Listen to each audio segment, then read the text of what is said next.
누가복음 14장 25절입니다. 수많은 무리가 함께 갈새 예수께서 돌이키사 이르시되 무릇 내게 오는 자가 자기 부모와 처자와 형제와 자매와 더욱이 자기 목숨까지 미워하지 아니하면 능히 내 제자가 되지 못하고 누구든지 자기 십자가를 지고 나를 따르지 않는 자도 능히 내 제자가 되지 못하리라. 우선 27절까지 봉독해 드렸습니다. 누가복음 14장은 하나님 나라에 관한 말씀들을 종교 지도자들에게 증거해 주시는 말씀이 되겠습니다. 이미 10장부터 제자들에게 말씀해 주시고 그리고 무리들에게 말씀해 주신 하나님의 나라에 관한 이야기들을 이제는 종교 지도자들에게 하고 있습니다. 우리 기본 상식으로 말하면 가장 잘 알아들을 수 있는 사람들이 종교 지도자들 같은데, 그런데 희한한 것은 종교 지도자들이 가장 못 알아듣고 가장 반발이 큽니다. 예수님의 말씀 앞에 제자들도 수긍을 하고 무리들도 수긍을 하는데 이 종교 지도자들은 오히려 잘 수긍을 하지를 못합니다. 그래서 예수님으로부터 책망도 가장 많이 받았고요. 그리고 또 예수님을 잡아 죽이려고 하는 이러한 시도까지 하게 되어집니다. 우리 상식하고는 좀 다릅니다. 세상적으로 말하면 똑똑하고 잘나고 훌륭한 사람들, 이런 사람들이 예수를 잘 받아들이고 예수님의 말씀도 잘 이해하고 하나님도 잘 믿고 그래서 천국은 그들의 자리인 것 같은데 실상은 그렇지 않다는 겁니다. 오히려 그 반대 현상이 많습니다. 오죽하면 예수님께서 그 부하고 잘난 사람들, 그 사람들이 하나님의 나라에 가기는 낙타가 바늘기로 들어가는 것보다 더 어렵다고 말씀했겠어요. 세상적인 기준 가지고는 절대로 하나님 나라에 접근할 수 없다고 하는 그런 의미라고도 볼 수 있는데, 그럴 수밖에 없는 이유 중에 하나는 그들에게는 너무나 많은 장벽들이 있어요. 자기들이 기존에 갖고 있던 그 많은 것들, 그런 것들이 오히려 하나님을 알아가는데 하나님의 나라에 근접하는 데는 방해적 요소들이 되어집니다. 장애물들이 되어져요. 많이 안다고, 많이 가졌다고 그것이 하나님 나라에 가는데 도움이 되면 좋은데 그것이 오히려 걸림돌이 되어진다, 그 말입니다. 물론 거기에 너무 치심하니까 문제가 되는 거죠. 사실 물질이라고 하는 것, 이런 것들은 뭐 있어도 그만 없어도 그만입니다. 그 자체가 우리를 하나님 나라에 가는데 길목에 무슨 가름막이 되어지는 그런 것은 아닙니다. 그 자체가 가로막는 그런 것은 아니다, 그 말이죠. 그런데 이상하게 그런 것들 때문에 문제는 발생이 되어집니다. 너무 거기에 마음이 뺏겨서 그래요. 거기만 마음 뺏기지 않는다면 뭐 권세가 있든 없든 재산이 많든 적든 뭐 또 이 지식이 많든 적든 무슨 상관이 있겠어요. 당시에 잘못된 지도자들은 예수님에 대해서 자기들 기준으로 판단하기 시작했습니다. 그래서 예수님은 항상 선한 일을 하고 하나님의 뜻을, 여기 선한 일이란 하나님의 뜻을 이루는 일인데 그 하나님 뜻을 이루는 일에 대해서 자기들 기준으로 옳지 않다라고 판단을 했습니다. 그래서 예수님은 안식일 날 선한 일을 행했지만 저들은 어떻게 안식일 날 선한 일을 할 수 있느냐, 안식일 날 어떻게 병자를 고칠 수 있느냐, 그러니까 안식일에 선한 일을 하는 것에 초점을 맞춘 게 아니라 안식일에 어떻게 일을 할 수 있느냐, 쉬는 날인데 어떻게 일을 할 수 있느냐, 어떻게 보면 사건 중심으로 본다든지 어떤 행위 자체에다가 초점을 맞춰가지고 판단을 한 겁니다. 그러니 잘못될 수밖에 없죠. 뿐만 아니라 그들은 초대를 받으면 의뢰의 상자에 앉으려 했습니다. 그것이 자기네들의 자리인 줄로 착각을 하는 거죠. 그러나 자리라고 하는 것은 하나님이 앉혀주신 곳이 자리입니다. 자기 분수를 넘어설 수 있다는 거죠. 이런 것도 그 잘난 사람들의 큰 잘못이라고도 볼 수 있고요. 그리고 또 접대를 하려면, 대접을 하려면 차라리 낮은 자리에 있는 자를, 그러니까 가난하고 갚을 것이 없는 자를 초대해서 대접하라, 이런 말씀도 하셨습니다. 그것은 지도자들이 저지르기 가장 쉬운 죄 중에 하나입니다. 잘난 사람들은요, 잘난 사람들끼리만 놀려고 해요. 그 지도층에 있는 사람들은 이 서민들을 잘 보질 않습니다. 그 잘난 사람들끼리 모여 있는 곳이 따로 있어요. 심지어 교회도 그래요. 교회도 어떤 교회 가면 거기는 뭐 사업가들이 굉장히 많이 모여 있어요. 그리고 어느 곳에 가면은 정치인들이 또 그렇게 많이 모여 있어요. 그 잘난 사람들끼리 모여 있는 거죠. 끼리끼리 모여 있는 거죠. 또 어떤 곳에 가면은 그 어떤 지역 사람들끼리 또 모여 있는 경우도 있고요. 교회마저도 이렇게 무슨 당 짓는 것처럼 뭐 하기야 그런 사람들끼리 잘 통하겠죠. 통하는 건 잘 통하겠죠.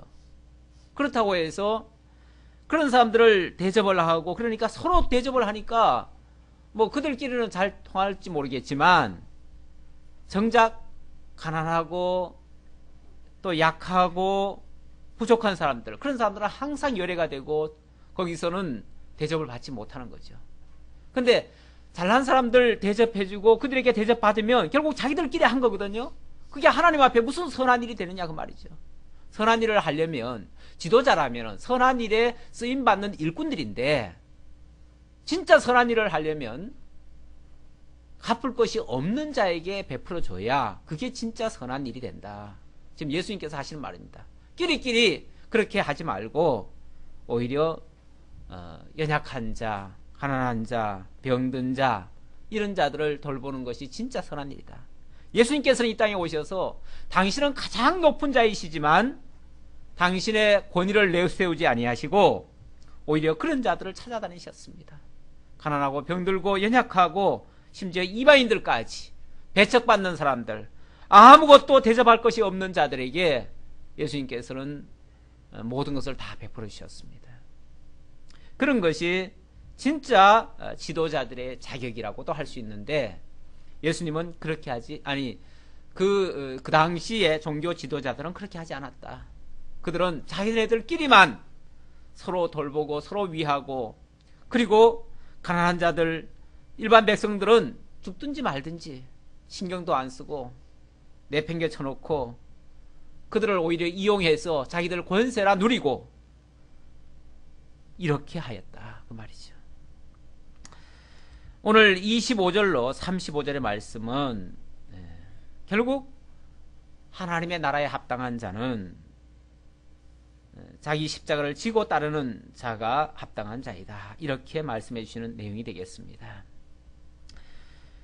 수많은 무리가 함께 갈새 예수께서 돌이키사 이르시되 무릇 내게 오는 자가 자기의 부모와 처자와 형제와 자매와 더욱이 자기 목숨까지 미워하지 아니하면 능히 내 제자가 되지 못하고, 누구든지 자기 십자가를 지고 나를 따르지 않는 자도 능히 내 제자가 되지 못하리라. 누가 예수께로 나와서 정말 주님이 가신 그 길을 쫓아갈 그 제자가 될 것인가?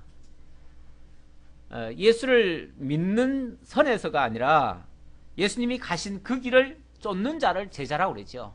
제자는 원래 그 스승이 가는 길을 걷는 사람을 제자라고 그러는데, 예수님이 가신 길을 따라갈 자, 믿는 정도가 아니라, 물론 뭐 나오는 것도 굉장히 중요하지만 나올 뿐 아니라 그 길을 함께 걸어갈 자가 누구겠는가? 예수께서는 자기 부모와 처자와 형제와 자매와 심지어는 자기 목숨까지 아끼지 아니하는 자, 미워한다는 말은 아끼지 않는다 그 말이죠. 미워하지 아니하는 자가 바로 예수님의 제자가 될 수 있다. 지금 이 말씀은 우리들에게 예수님의 제자가 되라고 지금 촉구하시는 말씀입니까? 아니면 우리들에게 누구든지 제자가 되는 어떤 방법을 제시한 겁니까? 그런 차원이 아니고, 지금 이스라엘의 지도자로 자처하는 자들이, 지금 대상은 그 이스라엘의 그 지도자들입니다. 지도자들인데, 그들이 스스로 하나님의 자녀일 뿐만 아니라 하나님이 제시하신 그런 지도자의 길을 걷고 있다라고 자처를 하고 있습니다. 자기네들이 그런 자리에 있다라고 자처를 하고 있습니다. 그런 자리에 있다면 당연히 예수님이 가신 그 길을 걸어가야 진짜 하나님이 제시하신 그런 지도자가 될 것인데, 전혀 그런 길을 가려고는 하지 아니하고 자기들이 그런 자라고 자처를 하고 있으니 너희들은 아니다 그 말이죠. 너희들은 아니다. 너희들이 정말 지도자라면, 정말 예수님과 같은 그 길을 가는 지도자라면 너희들은 너희에게 메어준 그런 하나님의 십자가를 너희들이 지고 가야 되는데, 너희들이 무슨 십자가를 지고 있느냐 지금. 누구를 위해서 희생하며, 누구를 위해서 너희들이 봉사하며, 누구를 위해서 너희들이 자신을 불태우며 살아가고 있느냐. 아무것도 하지 않지 않느냐. 오히려 어디 가면은 자기네들은 높은 자리라고 해서 항상 상자에나 앉으려고 하고, 대접도 너희들끼리나 하려고 하고, 연약한 자 돌볼 생각도 아니하고, 쉽게 말하면 지도자랍시고 대접이라 받을 줄 알았지 접대 하나 할 줄도 모르고, 그러면서 무슨 너희들이 그 지도자라고 할 수 있겠느냐 그 말이죠. 그걸 지금 책망하는 말씀이에요 사실은. 자, 그러면서 너희 중에 누가 망대를 세우고자 할진대, 이건 이제 예를 들은 겁니다. 너희들이 이런 자격을 제대로 갖추고 있느냐, 너희들은 없지 않느냐, 그걸 이제 예를 드느라고 망대 비유와 그 다음에 소금 비유를 하시는 겁니다. 너희 중에 누가 망대를 세우고자 할진대 자기의 가진 것이 준공하기까지에 족할는지 먼저 앉아 그 비용을 계산하지 아니하겠느냐. 그렇게 아니하여 그 기초만 쌓고 능히 이루지 못하면 보는 자가 다 비웃어 이르되 이 사람이 공사를 시작하고 능히 이루지 못하였다 하리라. 또 어떤 임금이 다른 임금과 싸우러 갈 때에 먼저 앉아 1만 명으로서 저 2만 명을 거느리고 오는 자를 대적할 수 있을까 해야지 아니하겠느냐. 만일 못할 터이면 그가 아직 멀리 있을 때 사신을 보내어 화친을 청할지니라. 이와 같이, 이건 이제 예를 들면서 이와 같이 너희도 그렇다고 말이죠. 이와 같이 너희 중에 누구든지 자기의 모든 소유를 버리지 아니하면, 결국 다 버려야 된다는 얘기예요. 다 포기해야 된다는 거예요. 너희의 어떤 기득권이라든지 너희의 어떤 그 생각이라든지 선입견이라든지 이런 것들을 다 버려야만 된다.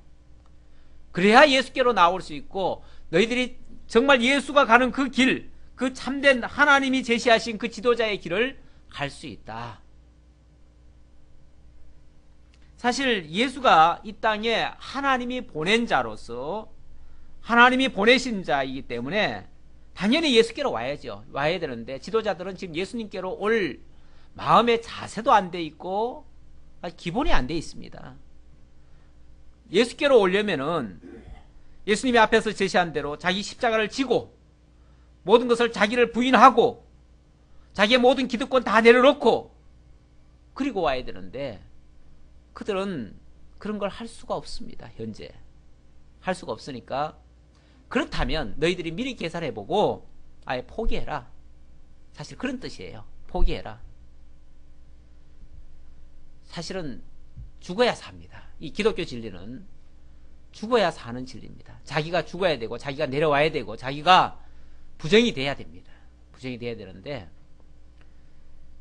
기득권자들이 어떻게 그걸 내려놓겠습니까? 어떻게 해서 얻은 기득권인데, 어떻게 해서 얻은 권세인데, 지금 얼마나 지금 좋게 누리고 있는 일인데 어떻게 그걸 놓겠습니까? 놓을 수가 없죠. 놓을 수 없다면 포기해라 그 말이에요. 포기해라. 만일 못할 터이면, 그 말은 그렇게 못한다면 내려놓으라 그 말이죠. 이와 같이 너희 중에 누구든지 자기의 모든 소유를 버리지 아니하면 능히 내 제자가 되지 못하리라.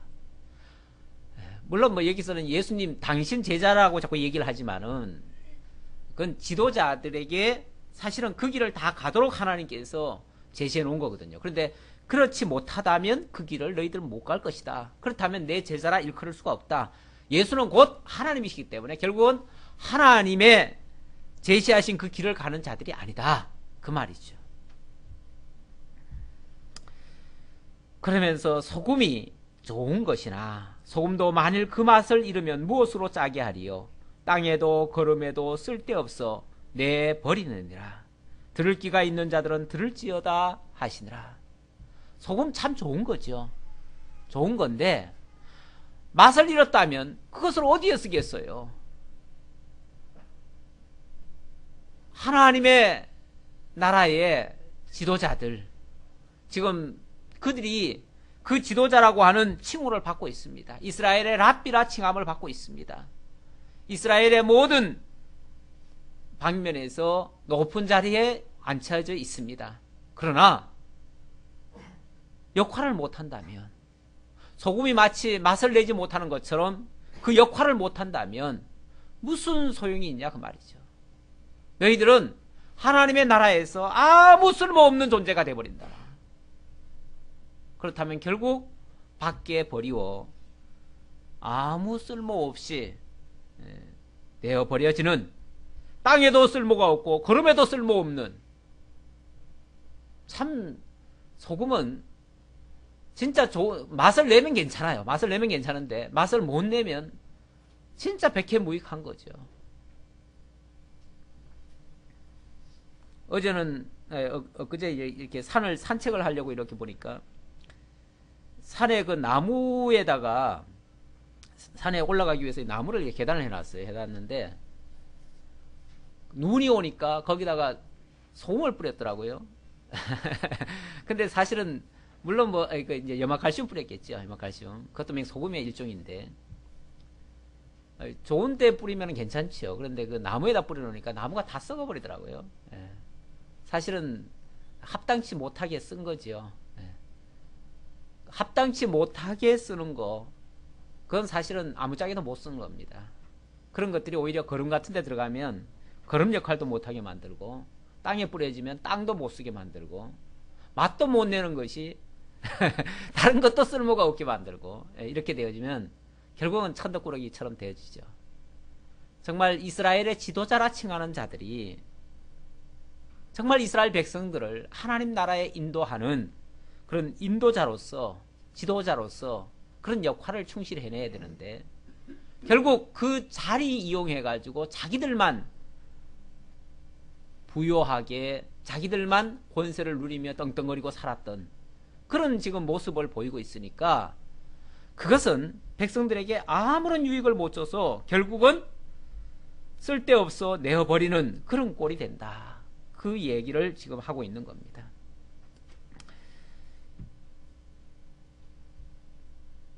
그리고 예수님의 그 제자가 되는 것도요, 가만히 보면 자기들 의지 가지고 되는 사람은 아무도 없습니다. 여기 아까 자기 십자가를 지고 자기를 부인하고 이렇게 하라고 해가지고, 그럼 예수님의 제자가 되려면 이렇게 해야 되겠구나, 이렇게 생각해서 예수님의 제자가 되는 게 아닙니다. 예수님의 제자가 되는 것도, 제가 아까 누가복음 9장 57절 이하를 제가 묵상을 좀 했는데, 그 말씀에 보면 세 부류의 사람들이 있어요.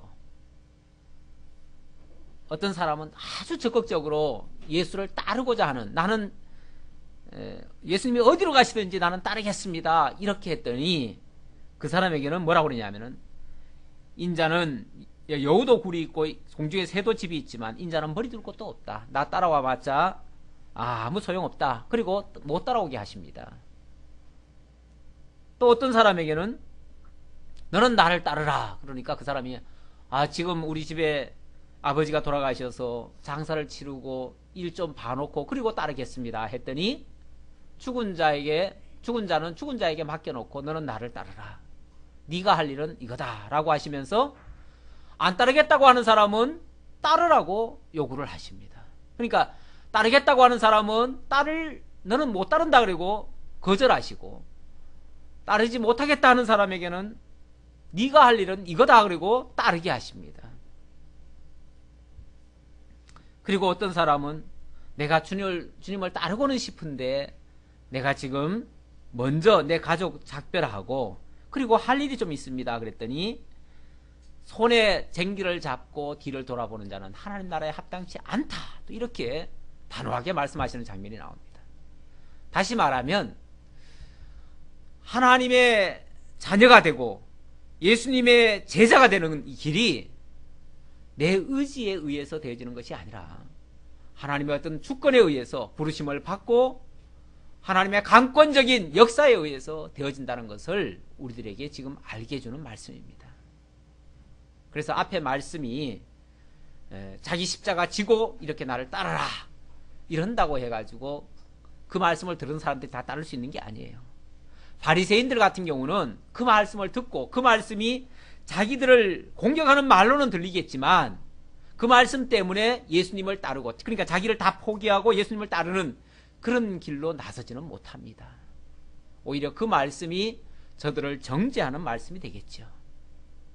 원래 말씀은 그에게 합당치 아니하면 그것이, 예를 들어서 축복의 말씀을 던졌다고 해도 그 축복이 그에게 합당한 말씀이 아니면 그거는 저주로 바뀝니다. 그리고 저주를 했다 할지라도 그 저주가 그에게 합당치 않으면 그 저주가 복으로 또 바뀝니다. 그러니까 남이 내게 뭐라고 하는 것이 문제가 아니라 내가 거기에 그 그릇에 합당한 자인가 아닌가가 더 중요한 것이죠. 내가 복받기로 작정되어 있으면 아무리 남이 저주를 한다고 해도 나는 복을 받지 저주가 되지 않습니다. 반대로 마찬가지고요. 그러니까 우리들 입에서는 저주가 할 필요가 없고 또 축복만 할 것이고, 남도 저주를 한다고 해서 그를 미워하거나 그것을 또 책할 이유도 없습니다. 아무리 남이 저주한다고 해도 내가 거기에 합당치 않으면 내게로 오는 저주가 아닙니다. 오히려 그 저주가 그에게로 갈 수가 있어요. 어떤 영화에 보니까 뭐 걸리버 여행기인가 어제 잠깐 그 뭐 텔레비에 지가 나오더라고요. 광고가 나오더라고요. 광고 나오는데 보니까 막 화살을 쐈어요. 쐈는데 막 화살을 엄청 뭐 총인지 뭐 화살인지 뭔지 잔뜩 받았어요. 받았는데 힘을 한번 팍 주니까 그게 다시 되돌아가 가지고 상대방을 그렇게 친 사람들을 다 죽이더라고요. 물론 그 만화 영화지만은 만화 영화지만은 내게 받을 것이 아니면 도로 그렇게 한 자에게로 다 돌아가요. 그런 어떤 원리를 잠시라도 생각해 봤습니다. 15장으로 넘어갑니다. 15장은 계속 이어지는 말씀인데요. 이번에는 종교 지도자들이 예수께서 죄인 영접하는 것을 비난을 합니다. 그래요. 이 종교 지도자들은 사실은 자기네들이 지도자 아닙니까? 자기네들이 지금 모든 백성들로부터 존경받고 대접받고 인정받고 자기네들은 지금 높은 자리에 올라앉고 이런 자들인데 거기에 대해서 예수님은 지금 계속해서 지금 어떻게 보면 비판적으로 지금 하시는 거 아닙니까? 그것을 지금 책망하시는 거 아닙니까? 그리고는 예수님은 오히려 앞에서 대접할 것이 없는 자를 대접하라고 하신 것처럼 가난한 자를 돌보고 연약한 자를 자꾸만 이렇게 가까이 하고 세리와 죄인들 그들과 친구처럼 예수님이 대하고 계시거든요. 예수님은 앞에서 말씀하신 것, 쉽게 말하면 지도자들을 책망하신 말씀을 당신은 다 수행하고 계셔요. 그런데 그게 지도자들이 봤을 때는 아주 못마땅해요. 그러지 않겠어요? 자기네들 같이 그렇게 잘난 사람들을 인정해야 인정을 하지 자기네들을 자꾸 정죄하는데 누가 좋아하겠어요? 그러니까 당장 예수님이 그 세리와 죄인들을 가까이 하고 자기들을 자꾸만 거북스럽게 말하는 거에 대해서 굉장히 불쾌한 거예요. 그러니까 예수님이 세리와 죄인들 가까이 하는 것을 책망한다 그 말, 비난한다 그 말이에요. 죄인 영접하는 것을 바리새인과 서기관들이 비난하는 장면입니다. 모든 세리와 죄인들이 말씀을 들으러 가까이 나오니 바리새인과 서기관들이 수군거려 이르되 이 사람이 죄인을 영접하고 음식을 같이 먹는다 하더라. 이 잘난 사람들은요 자기네들이 거룩하고 의롭다고 생각하기 때문에 저 세리와 죄인들, 저런 사람들하고는 가까이 조차 안 하려고 합니다. 상종조차 안 하려고 합니다. 그들 곁에 가면 마치 부정한 것을 만진 것처럼 그렇게 혐오를 합니다. 혐오. 심지어 혐오를 하죠. 아마 그런 사람들하고 악수하면 바로 와서 손 씻을 거예요. 더럽다고. 악수도 안 하겠지만 그 정도로 이 사람들은 자기네들만 의로운 걸로 생각을 하고 그렇게 대하고 있습니다. 그래서 그런 사고를 가지고 있는 바리새인 서기관들, 이스라엘 지도자들은 예수님의 언행이 정말 이해할 수 없는 그런 언어가 되는 거죠. 언행들이 되는 거죠.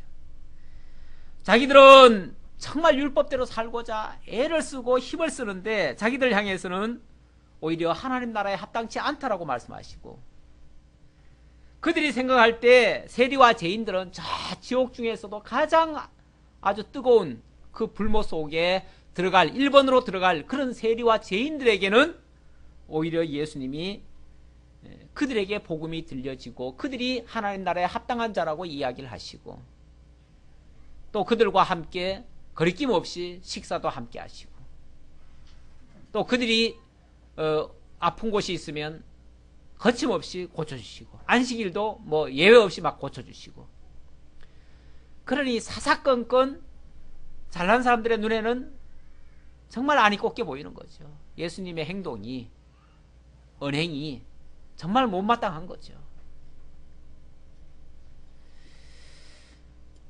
그래서 심지어 예수를 의심까지 하는 거죠.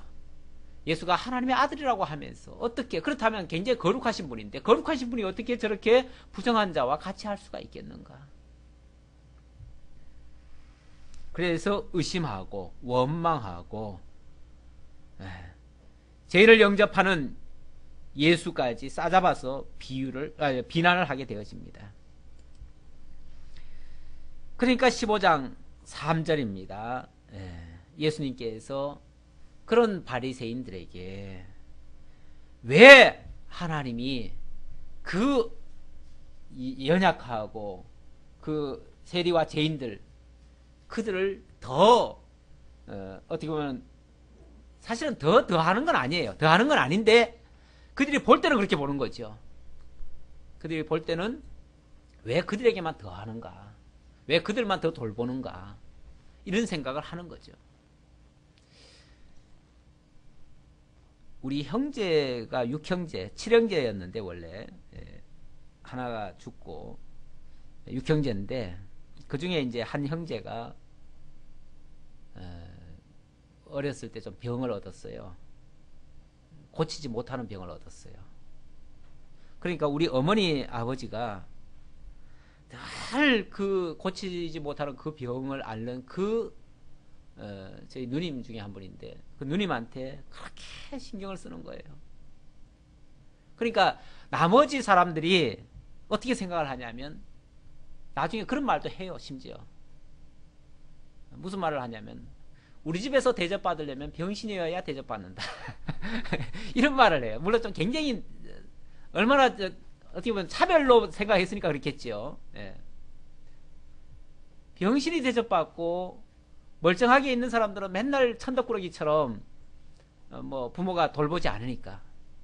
사실은 냉정하게 생각해 보면 안 돌봐도 스스로 살 수 있잖아요. 그래서 안 돌보는 거고, 그 병자는 안 돌보면 못 살아요. 안 돌보면. 그러니까 뭐 돈이 생겨도 그를 위해서 쓰고, 어디서 뭘 얻어와도, 옛날에 뭐 얻어서도 먹고 그랬잖아요. 얻어와도 그 사람만 챙기는 거죠. 그러니까 그 형제들이 봤을 때는 자기네들도 배고픈 것 마찬가지고 다 똑같은데 왜 우리들은 안 해주고 저렇게 저 사람에게만 저렇게 해주는가, 저 형제에게만 해주는가. 그래가지고 그게 좀 불만이었어요. 뭐 저는 어려서 그걸 잘 몰랐는데 나중에 그런 얘기들을 하더라고요. 그 누님들이 그런 얘기를 하더라고요. 우리 집에서는 진짜 병신만 대접받는 곳이라. 그런데 아마 이게 세상의 그 부모들의 마음은 어쩌면 같을 거예요. 그렇죠? 같을 거예요. 오늘 이 세 가지 지금 비유가 나오는데요. 잃은 양 비유, 또 드라크마 비유, 그것도 잃어버린 드라크마 비유입니다. 그리고 잃어버린 탕자 비유, 세 가지가 잃어버렸다가 다시 찾는 거에 대한 그 비유가 나오는데, 사실은 똑같은 얘기예요. 똑같은 얘기인데, 어찌 보면 잃어버리고 잊혀지고, 아무도 계산적으로 따지면은 신경 쓰지 말아야 될 것, 거기에 주인은 더 신경을 씁니다. 더 신경을 쓰고, 그걸 찾기 위해서는, 심지어 예를 들어서 한 마리 잃어버린 양을 찾기 위해서는 99마리 양을 어떻게 해요? 내어버려 두고라도 기어코 그걸 찾아내죠. 그걸 찾아냅니다. 그리고는 잔치까지 벌려요. 잔치까지. 아니, 잔치를 벌리려면 막 소도 잡고 양도 잡고 해가지고 오히려 더 많은 것을 희생을 하는데, 아니, 한 마리 찾았다고 그걸 기뻐하면서 막 돈 내서 잔치까지 벌여요. 그러면 계산으로 따지면은 그게 손해예요, 이익이에요? 손해도 그런 손해가 없죠. 바보도 그런 바보가 없죠. 이게 하나님의 나라의 원리예요. 하나님 나라. 하나님 나라는 많은 수에 달린 게 아니에요. 많은 수에 달린 게 아니에요. 당신의 그 자녀, 당신의 그 소유 하나도 잊어버리지 않겠다고 하는, 그걸 지금 가르쳐 주시면서, 하나도 잃어버린 거 하나라도 다시 찾는다면 그걸 하나님은 기뻐하신다는 거예요. 지금 그걸 지금 설명하기 위해서 이야기를 하는데, 바리새인들의 생각에서는, 바리새인들 측면에서 봤을 때는 바보 같은 짓이에요. 예수가 그 탕자들, 어떻게 보면 저 세리들, 죄인들, 그 탕자들 아닙니까? 탕자들. 그 탕자들을 돌보고 감싸고 그들을 위해서 뭘 애쓰고 힘써 주시는 거, 그게 그렇게 꼴보기 싫을 수가 없어요. 꼴보기 싫어요. 어떻게 저럴 수가 있나? 우리는 율법도 지키고 하나님의 종으로서, 하나님의 지금 백성을 다스리는 지도자로서 지금 얼마나 지금 선한 일을 많이 하고 있는데, 자기들 딴에는. 근데 자기들은 뭐 조금도 칭찬도 안 해주잖아요. 자기들은. 그렇죠? 자기들은 대접도 하나 안 해주잖아요. 예수님이 평가도 안 해주고. 오히려 어쩌다 한마디 하시면 그냥 막 살을 찌르는 것 같은, 아주 고통스러운 말씀만 하시죠. 얼마나 혹독한 말씀 하십니까? 여기서는 그 장면이 안 나왔지만, 예수님 그 지도자들 향해서 할 때 화 있을진저 이 외식하는 서기관들아, 바리새인들아, 뭐 심지어는 너희들은 그날에 합당치 않다고 얼마나 책망을 하십니까?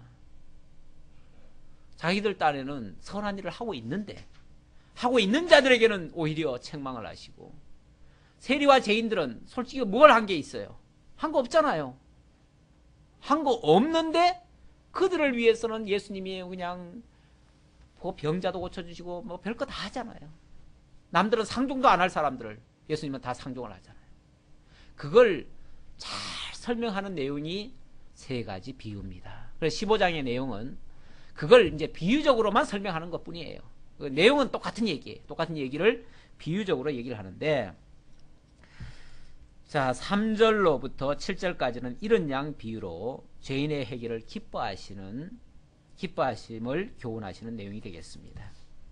예수께서 그들에게 이 비유로 이르시되, 너희 중에 어떤 사람이 양 100마리가 있는데 그 중에 하나를 잃으면 99마리를 들에 두고 그 잃은 것을 찾아내기까지 찾아다니지 아니하겠느냐? 찾아내기까지 찾아다니지 아니하겠느냐? 반드시 찾는다 그 말이죠. 반드시. 찾을 때까지 찾았으니까 결국은 반드시 찾는 거죠. 반드시 찾아낸다. 하나님은 자기 백성 한 사람도 잃어버리지 않습니다. 탕자니까 당연히 잃어버린 상태죠. 잃어버린 상태인데 절대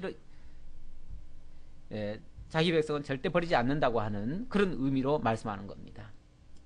또 찾아낸즉 즐거워 어깨에 메고 집에 와서 그 벗과 이웃을 불러 모으고 말하되, 나와 함께 즐기자. 나의 잃은 양을 찾아 내었노라 하리라. 내가 너희에게 이르노니. 자, 그러면서 이것이 무슨 뜻이냐 하면 바로 이 뜻이다 그 말이에요. 7절. 내가 너희에게 이르노니 이와 같이, 이런 비유의 내용과 같이 죄인 한 사람이 회개하면 하늘에서는 회개할 것 없는 의인 99으로 말미암아 기뻐하는 것보다 더 하리라.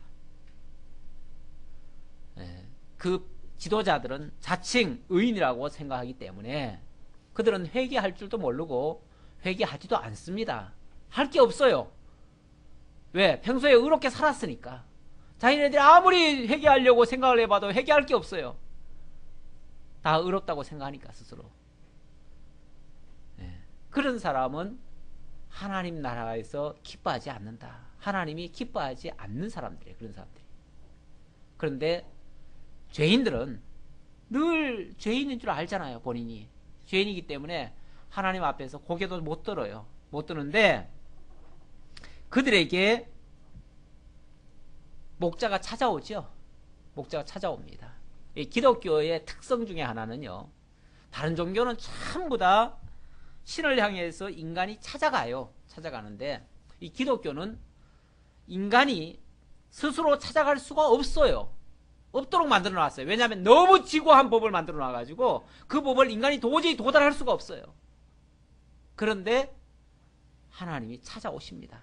그래서 법에 의하면은 완전히 죄인이고 탕자고 버려진 자인데, 몹쓸 인간인데 그 몹쓸 인간을 찾아오셔요. 여기서 지금 목자가 직접 찾듯이 찾아오셔요. 찾아오셔가지고 정말 구렁텅이에 빠져가지고 신음하고 있는, 사실은 죽었던 그런 존재죠. 그런 것을 다시 건져가지고 깨끗이 씻어가지고 그냥 이쁘다고 해주는 거죠. 그래서 회복이 되는 거죠. 회복이. 바로 그런 차원으로 이해를 하시면 되겠습니다. 이게 진짜 참 목자입니다. 참 목자는 이렇게 잃어버린 양을 찾습니다. 찾는 양이 진짜 양이고요. 잃어버렸는데 뭐 계산을 해보니까 그 한 마리 찾아봤자 그거 찾는데 그냥 비용도 많이 들겠다, 그러니 찾지 말자, 이러면은 그건 참 목자가 아니죠. 그건 싹군 목자죠. 싹군 목자는 계산을 합니다. 계산을 해가지고 무엇이 더 유익할까, 이게 더 유익하겠구나, 유익한 쪽으로 가는 거죠. 그거는 지금 바리새인들은 그런 싹군 목자들입니다. 사실은 목자라고 하면 싹군 목자들이에요. 그래서 예수님이 선한 목자와 싹군 목자의 그 비유를 할 때 그런 말을 하지요. 싹군 목자는 그 양들을 가지고 이용할 생각만 합니다. 이용할 생각. 에스겔 34장 2절 이하에서도 보면 그런 말씀이 있어요. 하나님께서 지도자들에게 양의 무리들을 맡기셨대요. 그게 바로 이스라엘 백성들을 맡겼다는 뜻이에요. 맡겼는데 그들이 하는 짓이 뭐냐면 양에게 정말 푸른 꼴, 그 선한 그 꼴을 날마다 먹여야 되는데 그게 아니고 맨날 살찐 양 잡아먹고 그 털로 옷에 입고 병들거나 상하면 돌봐주지 않고 내팽개 쳐놓고 이랬다는 거예요. 그러니까 그 양들이 다 흩어져 가지고 들짐승들의 밥이 다 되었다. 그래서 그 에스겔 34장 9절 이하에서는요, 하나님이 친히 양의 목자가 되어주시겠대요. 친히 내가 양의 목자가 되어주겠다. 그래서 잃어버린 양들을 찾고 쫓긴 자를 돌아오게 하고 상한 자를 싸매어주고 병든 자를 강하게 하시겠다고 하는 그런 언약을 해주십니다. 이 언약대로 예수님이 오신 거예요. 하나님이 내가 친히 목자가 되어서 너희들 곁에 가서 잃어버린 양들을 내가 찾겠다, 그리스도니 예수님이 오신 거예요. 예수님이 오실 때 그냥 오신 게 아니고 하나님의 이름으로 오셨어요. 결국 하나님이 오신 거예요. 하나님이 오신 거예요. 하나님이 오셔서 우리와 함께 하시는 걸 뭐라고 그러냐면 임마누엘이라고 그러죠. 임마누엘. 그래서 하나님이 우리와 함께 계시다. 예수님이 이 땅에 오셔서 우리와 함께 하시고 성령으로, 비록 육신은 가셨지만은 성령으로 우리와 함께 하시는 것은 하나님이 영원히 우리와 함께 하신다는 그 약속을 이루신 거예요. 지금도 하나님은 우리와 함께 계셔요. 2000년 전에는 예수님으로 육체로 이 땅에 오셨지만 예수님 가신 다음에는 성령으로 우리와 함께 계셔요. 지금도 우리가 성령의 전이 되어서 그 성령이 우리와 함께 하시며 세상 끝날까지 우리를 떠나지 않겠다고 하셨어요. 그리고 당신이 이 땅에 오신 것은 의인을 부르러 온 것이 아니고 잃어버린 자 찾으러 구원하러 왔다. 이렇게 말씀하셨어요. 이런 자들이, 여기에 이제 합당한 자들이 바로 죄인들이고, 그 죄인들이 오히려 우리를 찾으러 오신 그 예수를 만나가지고 그 예수로 말미암아 하나님을 발견하고 하나님을 경외하며 살게 되는 것이 진정한 기독교입니다. 하나님이 직접 우리에게 찾아오셔서 우리의 마음을 돌이키시고 우리로 하여금 그 음성을 듣게 하시고 깨닫게 해서 결국 양이 목자의 음성을 듣고 따라가듯이 우리가 예수의 음성을 듣고 예수의 말씀을 듣고 결국 하나님께로 나아가게 되는 이런 원리를 오늘 이 목자와 양 비유를 통해서, 잃어버린 양 비유를 통해서 우리들에게 알게 해 주었습니다. 오늘 말씀 여기까지 하도록 하죠. 기도하겠습니다. 아버지 하나님 감사합니다. 하나님은 참으로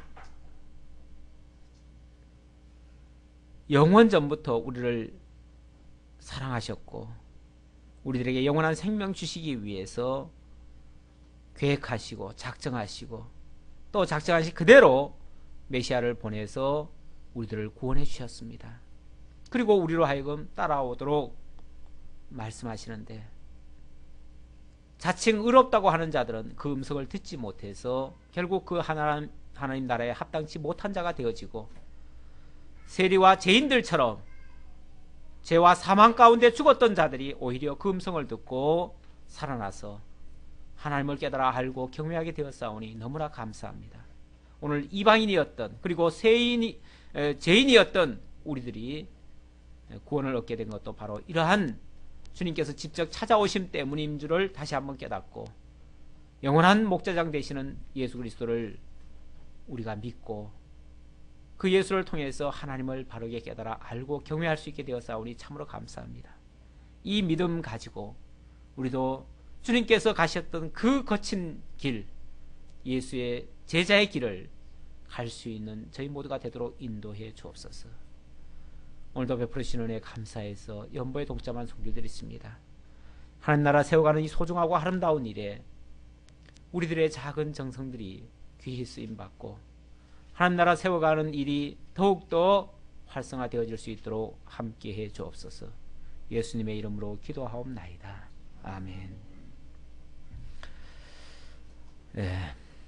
찬송 463장 하겠습니다.